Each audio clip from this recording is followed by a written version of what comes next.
الشيطان الرجيم بسم الله الرحمن الرحيم إذ يقول المنافقون والذين في قلوبهم مرض غر هؤلاء دينهم ومن يتوكل على الله فإن الله عزيز حكيم۔ شروع اللہ کے نام سے جو انتہائی مہربان ہمیشہ رحم فرمانے والا ہے۔ یاد کرو اس وقت کو جب کی، اس کے معنی ہوتا جب ہے، لیکن سیاق کے تناظر میں یہ سمجھا جاتا ہے کہ کوئی وقت ہے گزرا ہوا، اس کے ریفرنس کے ساتھ کہا جا رہا ہے کہ یاد کرو، اسے کہا جاتا ہے یاد کرو اس وقت کو جب منافقین کہہ رہے تھے۔ واقعہ تو گزر چکا تھا۔ والذین فی قلوبہم مرض، اور وہ لوگ کہہ رہے تھے جن کے دلوں میں بیماری ہے۔ تو ہم لوگ تو یہ جانتے ہیں کہ منافقوں کے دل میں بیماری ہے، یہاں تو الگ سے ذکر کیا گیا ہے وہ لوگ جن کے دل میں بیماری، اس کا مطلب منافقوں کے علاوہ کوئی ہے، ورنہ وہی مراد ہے تو پھر ڈبل کیوں؟ اس کے بعد آگے کہا گیا غر ہؤلاء دینہم، اب ان کی جو کہی ہوئی بات ہے وہ یہ ہے، ان سبوں کو ان کے دین نے کیا کیا ہے؟ دھوکے میں ڈال دیا ہے، اور جو اللہ پہ بھروسہ کرے بس اللہ طاقتور اور حکمت والا ہے، یا غالب اور حکمت والا ہے۔ تو اس میں سمجھنے کی دو تین باتیں ہیں۔ ایک بات تو وہی ہے جو میں نے ابھی آپ کے سامنے رکھی کہ منافقون اور وہ لوگ جن کے دلوں میں مرض ہے، یہ دونوں ایک گروپ ہے یا دو الگ الگ گروپ ہیں؟ تو اب جن کے دلوں میں مرض ہے اس سے کون لوگ مراد ہوں گے؟ جو کچے ایمان، کمزور ایمان۔ تو کمزور ایمان کو مرض کہتے ہیں؟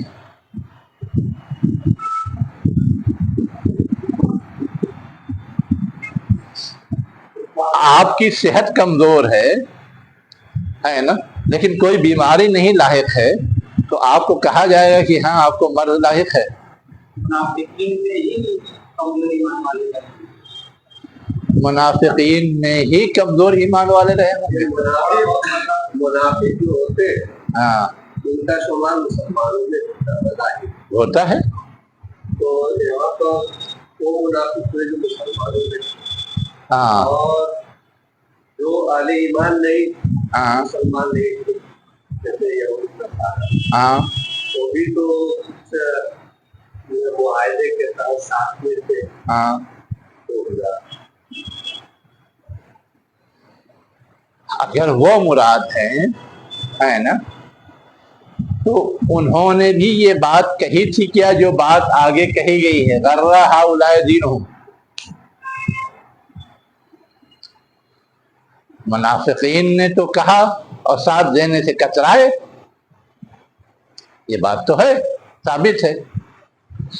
لیکن اس کے علاوہ جو اہل کتاب تھے جو میثاق مدینہ کے تحت گویا مدینہ کی گروپ میں شامل تھے، یہی کہنا چاہتے ہیں نا؟ وہ تھے یا کچھ کفار بھی تو تھے۔ کفار کون شامل تھا؟ میثاق میں نہیں شامل تھے، ہاں، لیکن اس موقع پر موجود تھے۔ اس موقع پہ موجود ہے، وہ اپنے اپنے گھر۔ اصل لڑائی تو حضور اور مشرکین مکہ میں تھی اس وقت دوسرے لوگوں کا کوئی لینا دینا نہیں تھا۔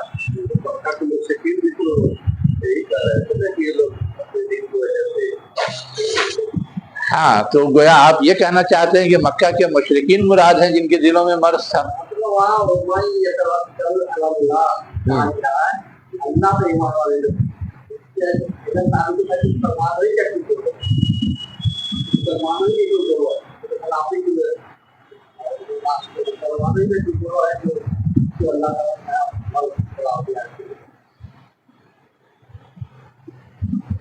جی، یہی اصل مسئلہ اصل میں وہ ہے جو بہت زیر بحث آتا ہے، ایمان گھٹتا ہے یا بڑھتا ہے؟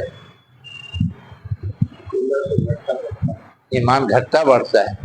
اس کا مطلب ہے کہ ایمان والوں کا دو اسٹیٹس کم سے کم ماننا پڑے گا، اگر بہت زیادہ نہیں مانے تو اتنا تو ماننا پڑے، ایک گھٹا اور ایک بڑھا، اور اس میں اور لیول آپ نہیں مانتے تو مت مانیے۔ لیکن جب آپ کہتے ہیں کہ ایمان گھٹتا بڑھتا ہے تو گویا آپ یہ مان رہے ہیں کہ دو لیول کم سے کم پایا جاتا ہے ایمان والوں میں۔ تو منافقین کا مسئلہ یہ ہے کہ ان کے ایمان کے گھٹنے بڑھنے کا مسئلہ نہیں، اس لیے کہ وہ تو سوچے سمجھے پہلے سے طے ہے کہ دکھاوے کے لیے ایمان لائے ہیں اور دھوکہ دینے کے لیے ایمان لائے ہیں۔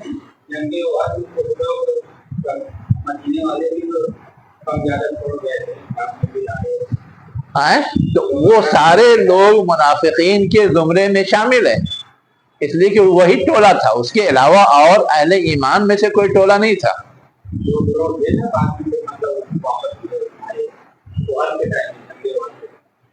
اصل میں ہے یہ کہ آج نہیں شرح صدر ہے، کل شرح صدر ہو گیا تو آگے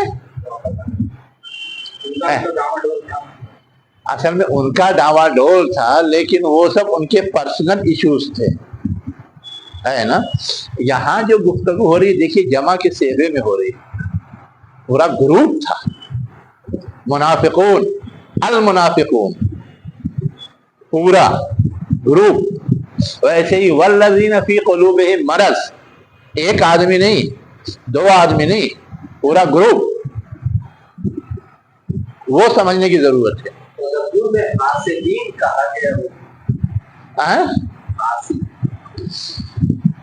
تدبر میں حاسدین کہا ہے، لیکن امین حسن صاحب نے تو بیلنس کرنے کی کوشش کی ہے نا۔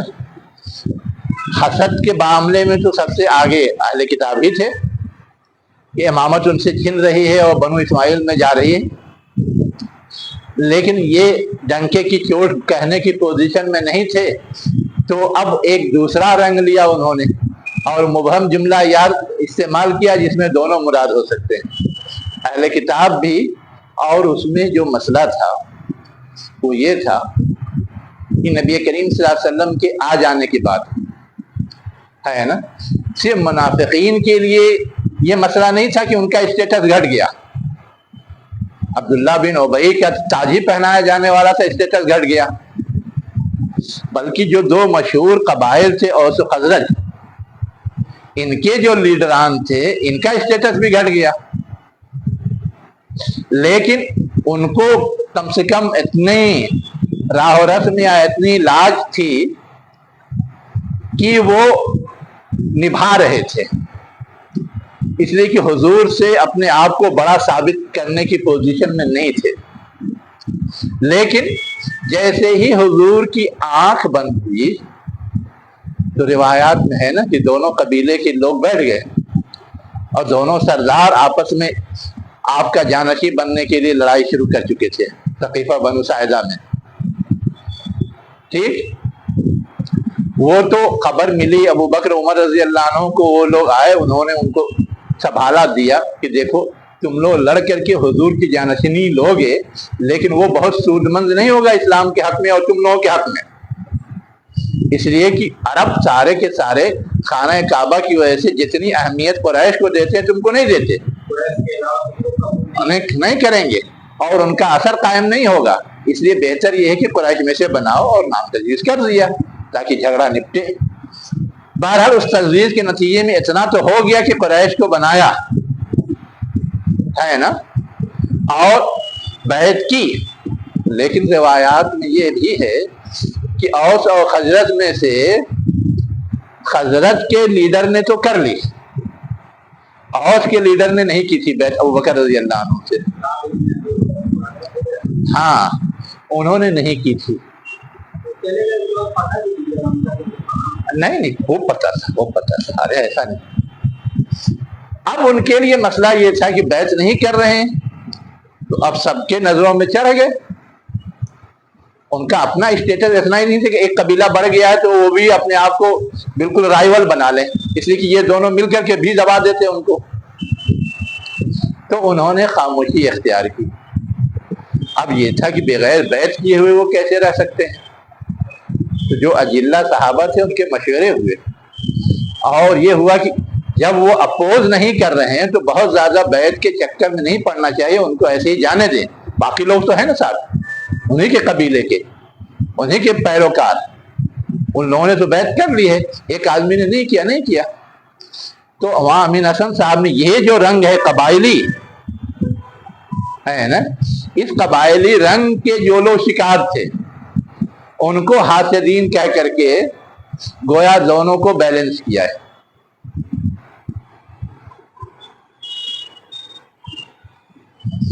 بہرحال چلیے، اب وہ اس کمزوری میں اس قدر مبتلا تھے کہ گویا اس کا شکار ہو گئے، اور اسلام نے جو آفاقی تصور دیا تھا، جو وسعت دی تھی، جو رواداری کی تعلیم دی تھی، اس کا عکس ان کے اندر نہیں آیا۔ یہ تو ہے کمزوری، اور یہ کمزوری بعد میں بھی ظاہر ہوتی رہی مختلف مواقع پر، مختلف انداز سے۔ تو وہ بہرحال بہت جڑ پکڑ لیتی ہے تو بڑی آسانی سے تو چھوٹتی نہیں، یا یہ ہے جس کو انہوں نے دونوں کو ملا کے بیلنس کیا ہے، چاہے یہ مراد لے لیں چاہے وہ مراد لے، لیکن واضح لفظوں میں لکھا نہیں۔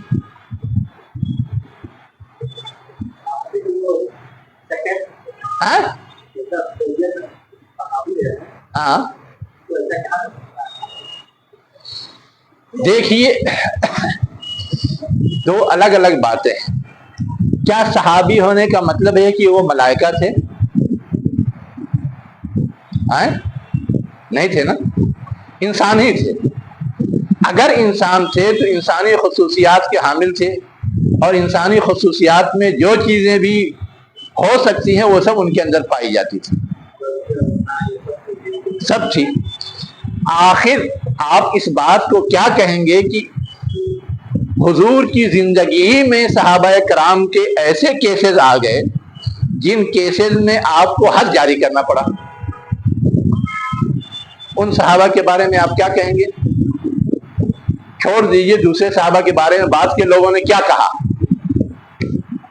لیکن جن پہ خود اللہ کے رسول نے حد جاری کیا، پھر بھی ان کو صحابہ کی شرفیت حاصل ہے، ان کو سزا دی، چاہے سماجی بائیکاٹ کیا ہو، چاہے کوڑے لگوائے ہوں، چاہے رجم کروایا ہو، سب ہے، ہر چیز حضور کی زندگی میں پیش آ چکی تھی۔ تو ایسے صحابہ کرام کے بارے میں کیا خیال ہے آپ کا؟ صحابی تھے کہ نہیں؟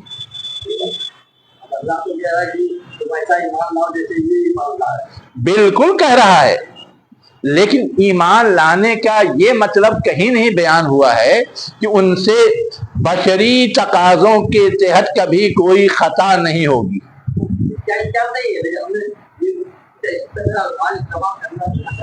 دیکھیے، جو خطا ہے خطا ہے، جو غلطی ہے غلطی ہے، اس کو آپ صحیح نہیں کہہ سکتے نا، ہے نا؟ جو خطا ہے خطا ہے، جو غلطی ہے غلطی ہے، اسے تو ہمیں ماننا پڑے گا۔ ہاں